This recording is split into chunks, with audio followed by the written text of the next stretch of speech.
안녕하세요. KMATV입니다.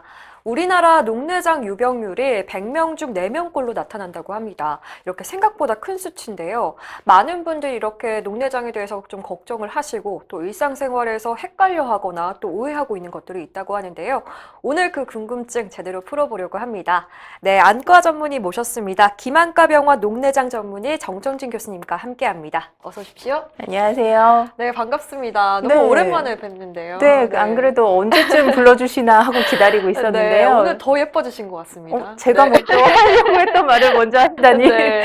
원래 좀 그동안 네. 어떻게 지내셨는지 일단 좀 알려주시죠. 일단은 전공의 선생님들 파업도 있어서 조금 바빴고요. 네. 네, 하지만 열심히 지지하면서 전공의 일도 오랜만에 해보고 해서 좀 귀한 경험이었던 것 같습니다. 네. 오늘도 이제 녹내장 얘기해보려고 하는데요. 네. 사실 예전에 저희가 한번 녹내장 촬영을 했었습니다. 네. 그렇죠. 근데 그 오래된 영상인데도 불구하고 많은 분들이 계속 봐주고 계셔서 네. 생각보다 정말 많은 분들이 관심을 갖고 있구나라는 생각이 들었어요. 네. 그래서 일단은 들어가기 전에 녹내장 어떤 질환인지 간단히 좀 소개 좀 해주시죠. 네, 일단 녹내장은 당뇨 망막병증과 황반변성과 더불어 실명을 유발할 수 있는 3대 원인 질환 중에 하나가 되겠습니다. 네. 시신경이 손상이 되면서 그로 인해서 시야가 점차적으로 좁아지는 질환이 녹내장이 되겠고요. 원인으로는 굉장히 여러 가지가 있지만 우리 눈의 압력인 안압이라는 것이 상승을 하면서 그로 인해서 시신경이 손상이 되는 그런 원인이 되겠고, 따라서 치료는 그 안압을 낮춰주는 것이 치료가 되겠습니다. 네. 네, 그럼 일단은 안압이 올라가지 않도록 좀 조심을 해야 될 것 같아요. 네. 운동을 심하게 해도 안압이 높아지지 않을까 이런 생각이 들거든요. 네, 실제로 그래서, 네. 네, 환자분들이 오시면은 운동해도 되냐고 많이들 물어보시는데요. 맞습니다. 사실 운동에 우리가 여러 가지 종류가 있잖아요. 근데 대표적으로 유산소 운동인 뭐 가볍게 걷는다든지 가벼운 조깅이나 수영 같은 거는 이제 안압을 낮출 수도 있다고 알려져 있습니다. 네. 하지만 우리 뭐 물구나무 서기를 한다든지 헬스장 가면은 거꾸리라고 해서 이렇게 허리 아프신 분들 매달리는 네. 게 있는데요. 그렇게 머리가 아래쪽으로 내려가게 되면은 안압을 올릴 수가 있습니다. 따라서 녹내장이 있으신 분들은 그런 운동을 조금은 피해 주시는 게 좋고요. 혹시 허연주 아나운서님 네. 요가 하시나요? 요가 예전에 네. 했었는데 지금 네. 필라테스로 바꿨습니다. 아, 그래서 이렇게 네. 유연성이 좀 뛰어나신 네, 그런 유연성이 분들. 너무 없어서 네, 그런 거 힘들어하고 극복하려고 있는데. 하시잖아요. 네. 근데 저는 요가는 안 해봤는데 요가 자세 중에 얼굴이 또 밑으로 가는 뭐 다운워드 페이싱 도구 자세? 네, 네. 맞아요. 다운독이라고 저희 편하게 부르거든요. 네, 그런 자세가 있다고 하는데 이제 여러 연구를 해봤더니 요가 자세 중에는 그 자세가 안압을 가장 많이 올리는 것으로 나타났습니다. 따라서 혹시 요가를 하시더라도 그렇게 머리가 아래로 가는 네. 자세는 좀 피해 주시는 것이 좋고, 또 복압을 올리는 운동들도 안압을 올릴 수가 있는데요. 네. 헬스장 가시면 특히 우리 남자분들 막 누워서 엄청 무거운 거 막 네, 드신다고 되게 맞아요. 열심히 하시잖아요. 그런 것도 역시 복압을 올려서 안압을 올릴 수가 있습니다. 그래서 그런 운동을 좀 피해 주시고 가벼운 유산소 운동을 하시는 것을 추천을 드리고 싶습니다. 네, 복압이라는 게 이제 복부에 네, 압력 우리 막 배에 힘 말씀하시죠. 이렇게 꽉 줄 때 네, 있어. 네, 맞아요. 그렇게 주게 되면은 또 어. 안압을 올라가는 역할을 할 수가 있기 때문에. 보통 이 코어에 힘을 줘라 뭐 그쵸, 이런 얘기 필라테스 하잖아요. 하시는 네, 그런 운동들이 많아서. 조심을 해야 되겠네요. 네, 그래서 여자분들이 가끔은 그럼 저는 필라테스 하면 안 되나요? 그러니까요. 네, 그렇게 하시는데, 네, 뭐 복압을 올리는 거를 뭐 잠깐이야 괜찮지만 좀 장시간 하시는 거는 그다지 좋지는 않아서요. 네. 그냥 가벼운 근력 운동 정도, 그 정도만 해주시는 것이 좋을 것 같습니다. 네, 일단 아까 걷기나 수영 같은 경우는 오히려 네. 낮춰준다고 했으니까 네. 적당한 운동도 도움이 될 것 같습니다. 네. 그리고 일단은 아까 말씀하신 대로 복압이 올라가면 또 좋지 않다고 하셨는데, 이 또 궁금한 게요. 풍선을 뭐 열심히 바람을 불거나 네. 혹은 관악기 같은 이제 네. 트럼펫 같은 걸 연주할 네네. 때도 힘을 주게 되는데 그쵸, 네. 이런 것도 피해야 되나요? 사실 그거에 대한 연구도 있습니다. 그래서 트럼펫 같은 관악기, 배에 네. 힘을 많이 주고 불어야 되는 관악기를 할 경우에도 안압이 일시적으로 올라갈 수도 있는데요.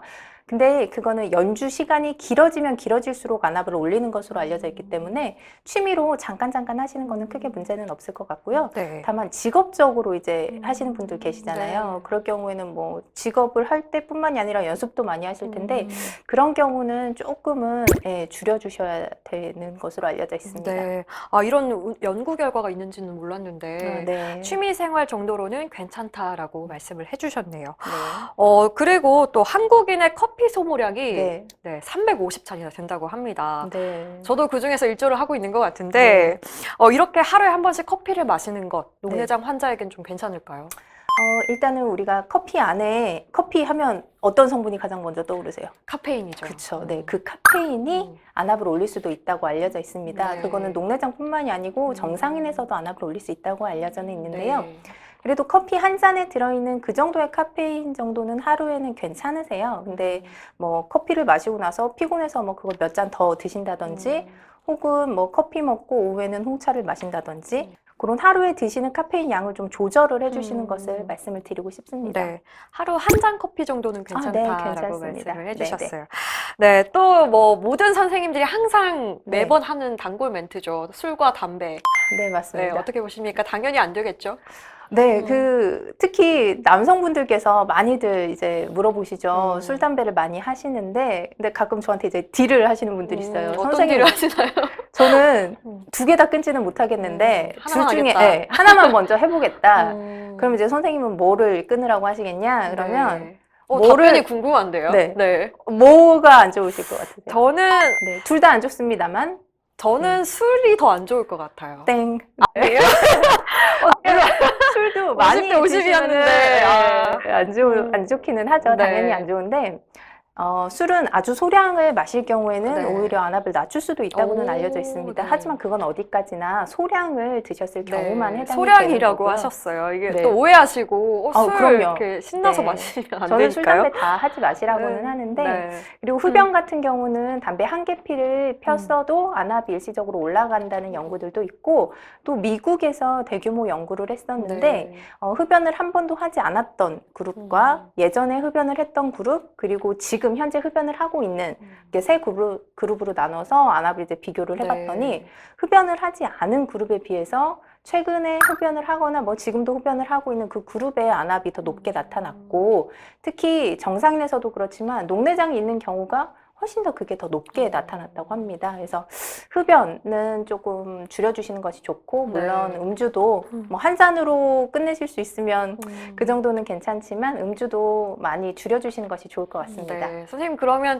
딜 얘기하실 때 그냥 네. 담배로 이제 합의를 보시나요? 일단 담배는 먼저 네. 끊으시라고 딱 말씀드리고, 저희가 진료실에 앉아 있으면은 안과 가보셨잖아요. 아시겠지만 네, 맞아요. 되게 가깝게 진료를 하잖아요. 맞습니다. 세극병 네. 현병형이 앉아서 딱 앉으시면 담배 향이 날 때가 있죠. 그럼 이제 바로, 말씀 안 하셔도 네. 차팅을 하면서 담배 끊으세요. 끊으세요. 네, 꼭 그렇게 말을 하고 있습니다. 네, 알겠습니다. 그리고 또 하나 질문이 있는데요. 높은 곳으로 갈수록 또 기압이 네, 떨어지잖아요. 네네. 뭐 높은 산 등산을 간다던가 네. 또 뭐 여행을 갈 때 비행기를 많이 타는데 그렇죠. 네. 이렇게 좀 기압 변화가 생기게 되면 또 몸에 좀 좋지 않진 않을까 이런 걱정도 있는데요. 어떻게 보십니까? 실제로 그렇게 비행기 같은 거 타면 이제 고도가 많이 올라가잖아요. 네. 그랬을 때 고도 변화에 따른 안압에 대한 연구들도 있는데요. 어떤 연구에서는 뭐 안압이 낮아진다, 어떤 연구에서는 높아진다, 그런 연구들이 있는데 다 인위적인 상태로 이제 고도를 높여놓고 그런 식으로 연구를 했던 거기 때문에, 근데 한 가지 알아두셔야 될 게, 우리가 비행기를 딱 타면 비행기 안에는 기압을 일정하게 조절을 해주고 산소량도 일정하게 유지를 시켜주는 그런 장치들이 다 있습니다. 네. 그래서 실제로 환자분들이 걱정하실 만큼 안압이 유의미하게 오르거나 내리거나 하지 않기 때문에 그런 걱정하지 마시고 비행기 같은 거는 뭐 타고 여행을 다 하셔도 좋을 것 같고요. 다만 요새 코로나 때문에 이제 비행기를 못 타긴 맞아요. 하는데 어서 빨리 비행기를 탈 수 있는 날이 왔으면 좋겠네요. 맞습니다. 근데 저희가 이제 많은 분들이 좀 헷갈려하는 걸 이제 짚고 있는데 실제로 이런 질문 많이 들으세요? 네, 굉장히 오. 많이 들어옵니다. 실제로 환자분들 특히 처음에 녹내장 진단받은 네. 분들이 이런 거를 많이 물어보시죠. 네. 네, 그리고 요즘 많은 분들이 라식, 라섹 수술 많이 하시거든요. 네. 녹내장 환자분들도 좀 할 수 있을까요? 일단 라섹 수술의 금기 사항들을 찾아보면 녹내장이 있지는 않습니다. 네. 그래서 절대적인 금기 사항은 아닌데, 다만 우리 허연주 아나운서도 굴절 교정 수술 하셨죠? 네, 저는 네. 라섹을 했습니다. 하고 네. 나서 안약을 꽤 한두 달 넣지 않으셨나요? 네, 그때 네. 뭔가 노란 병에 냉장고에 네, 네. 넣어서 네. 매일 3일 동안 넣어야 된다 네. 하는 안약이 있었거든요. 네, 그런 식으로 넣고 이제 염증 생기지 맞아요. 말고 그 이후에 회복을 좋게 하는 약들을 한두 달 정도 넣어야 음. 되는데 그 약 중에 이제 스테로이드라는 성분이 있는 약이 있는데요. 그 스테로이드 성분 자체가 안압을 올릴 수도 네. 있다고 알려져 있습니다. 그런데 정상인에서도 안압을 올릴 수도 있지만 특히 녹내장 환자에서도 더 안압을 잘 올릴 수 있다고 되어 있거든요. 네. 그래서 수술 후에 우리가 피하지 못하고 사용을 해야 하는데 녹내장 환자에서 수술을 한 후에 그걸 이제 사용을 하게 되면 안압이 올라갈 수도 있으니까 조금 막 권장을 해드리지는 않는데요. 네. 그래도 금기사항은 아닙니다. 그래서 만약에 내가 녹내장이 있지만 너무너무 안경을 벗고 싶다. 그러면은 충분한 상의를 통해서 수술을 받으시고 그 다음에 약을 쓰면서 꼭 안압을 체크를 해주시는 것이 중요한 것 같습니다. 네. 이게 할 수는 있지만 좀 충분하게 주치 선생님이랑 네. 얘기를 좀 많이 해봐야 되는 것 네, 같아요. 맞습니다. 그리고 좀 놀랬던 게 저는 오히려 수술이 위험한 게 아니라 그 네. 이후에 넣는 약물 때문에 위험한 거였네요. 아, 네, 그렇고요. 수술도 이제 종류 아까 라식, 라섹 두 개 다 말씀해 주시기는 했는데 네. 라섹 말고 라식 수술 같은 경우에는 일시적으로 이제 그 수술 과정에서 안압을 많이 올리는 네. 과정이 있긴 하거든요. 그래서 굳이 뭐 둘 중에 선택을 해야 되고 한다면 둘 다 가능한 눈이라면 저 같은 경우는 라식보다는 라섹 수술을 네, 하시라고 말씀은 드리고 있습니다. 네, 좀 이런 고민들을 하셨을 분들이 계실 텐데 좀 해소가 된 것 같아요. 또 많이 궁금해하는 질문이 있습니다. 이 다이어트 약. 네. 네, 다이어트 약도 안압을 높일 수 있는 약이 네네. 있다. 이런 얘기가 있습니다. 진짠가요? 그쵸. 일단 다이어트 평생 숙제잖아요. 맞습니다. 다이어트 하려면은 제일 처음 뭐를 해야 될까요? 일단 음식을 네, 적게 맞아요. 먹어야죠. 정답입니다. 그래서 음식을 적게 먹으려면 당연히 식욕을 줄여야 되고, 그래서 대부분의 다이어트 약들이 식욕 억제제가 많은데요. 식욕 억제제 성분이 뭐 여러 가지가 있겠지만 그 중에 토피라메이트라는 성분의 약이 있는데, 원래 이 약이 항경련제 약이었는데요. 네. 이 약을 복용하신 분들을 봤더니 부작용으로 식욕이 떨어지는 거예요.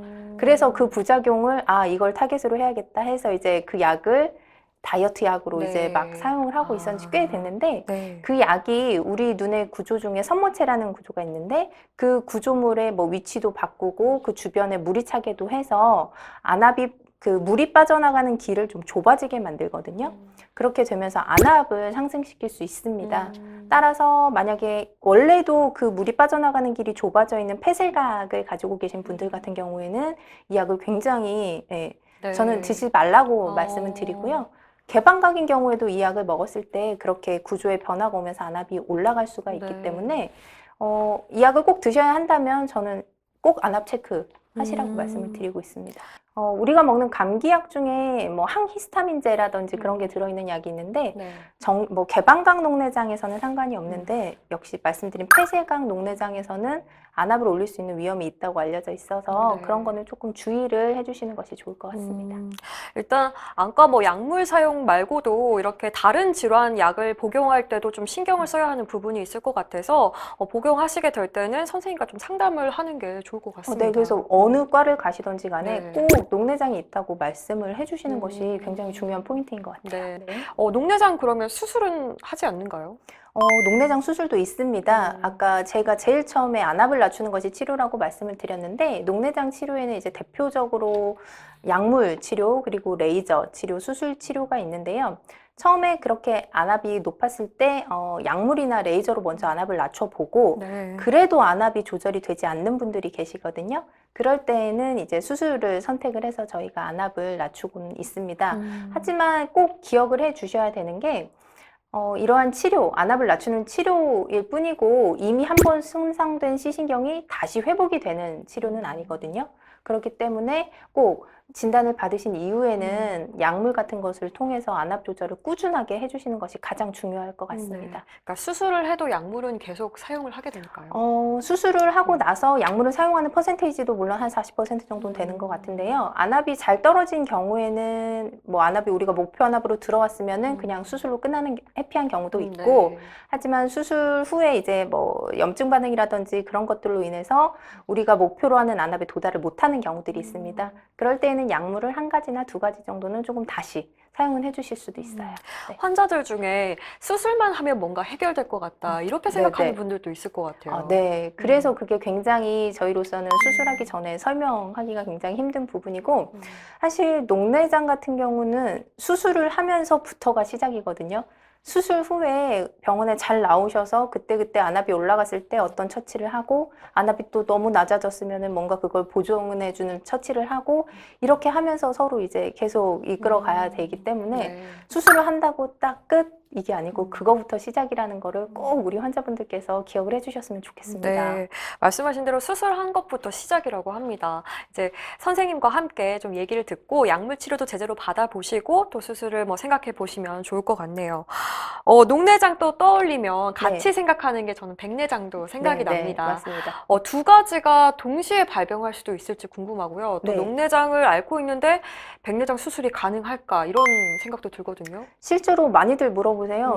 녹내장 환자분들이 저한테 다니시다가 백내장이 생겨서 환자분 백내장 이제 좀 생기시네요. 그러면 아니 나 녹내장도 있는데 백내장도 있어요? 그러니까. 네, 이렇게 깜짝 놀라시는데 일단 백내장이라는 거는 어떤 질환이라기보다는 우리가 나이 들면 머리 하얗게 되는 것처럼 노화 현상의 일종입니다. 그래서 백내장 얘기 들었다고 해서 너무 걱정하실 필요는 없고요. 그리고 우리 눈의 구조를 카메라에 비유를 해보면 카메라의 렌즈 부분에 해당이 되는 것이 이제 수정체인데 거기에 혼탁이 오는 게 백내장이고요. 필름 부분에 해당하는 이제 그쪽에 문제가 생기는 거를 녹내장이나 망막 질환으로 봅니다. 우리가 필름이 뭐 고장났다고 해서 렌즈를 못 갈아 끼우는 건 아니잖아요. 그것처럼 녹내장이 있다고 하더라도 백내장 수술은 얼마든지 다 시행을 할 수가 있고요. 다만 녹내장 이제 여러 타입 중에 아까 말씀드린 폐쇄각 녹내장이라는 거는 우리가 수술해야 되는 전방각 부분이 굉장히 좁아져 있거든요. 근데 수술 공간이 좁으면 그만큼 수술하는 사람이 굉장히 힘듭니다. 그래서 수술 술기가 좀 어려울 뿐이지 못하는 거는 아니니까는요. 녹내장 있다고 백내장 수술 못하는 거 아니니까 걱정하지 않으셔도 됩니다. 네. 같은 눈에 있는 질환이다 보니까 네. 또 이름도 비슷하기도 하고 그래서 네. 괜찮을까 이런 고민을 하게 되는 것 같은데 네. 선생님 얘기를 들어보니까 일단 엄연히 부위가 달라서 네네. 뭐 다른 거라고 생각을 하시고 네. 뭐 녹내장이 있어도 백내장의 치료가 가능하다고 하니까 걱정 안 하셔도 될 것 같습니다. 네. 정말로 이렇게 질문이 많이 나오는 만큼 많은 분들이 네. 좀 걱정을 하니까 이런 것 네. 같아요. 마지막으로 우리 환자분들께 한 네. 말씀 해주신다면요. 일단 제가 녹내장을 딱 처음에 진단을 해드리면 저한테 제일 먼저 말씀 주시는 것이 제가 일상생활 습관이 뭐가 잘못됐나요? 제가 뭘 잘못해서 이런 병이 생겼나요? 이렇게들 하시는데요. 그렇게 자책하실 질환이 아니고요. 시신경이 약했던 분들에서 어떤 여러 가지 원인들로 인해서 그런 질환이 생긴 거기 때문에 진단을 받고 나서 약물 잘 저만하시면서 주치의 선생님 치료에 잘 따라와 주시면 크게 걱정하시지 않아도 됩니다. 따라서 병원에 꼬박꼬박 잘 다니시고 특히 약물 전만 꾸준히 해주셨으면 좋겠습니다. 네, 오늘 교수님 얘기 듣고 좀 많은 분들이 안심하시진 않을까 네. 생각이 듭니다. 오늘 네. 좋은 말씀 고맙습니다. 감사합니다. 네, 오늘 김한과병원 정종진 교수님과 함께 녹내장 관한 얘기 들어봤습니다. 많은 분들이 이제 또 걱정이 되다 보니까 일상생활에서 하나씩 좀 조심스러워지는 부분이 있는 것 같아요. 이런 해소가 좀 되지 않았을까 싶고요. 또 궁금한 점이 있으면 저희 댓글로 달아주시면 저희가 또 질문을 모아서 네, 정종진 교수님 한 번 더 모시고 답변 네. 들어보는 시간 갖도록 하겠습니다. 여러분 오늘도 시청해주셔서 고맙습니다.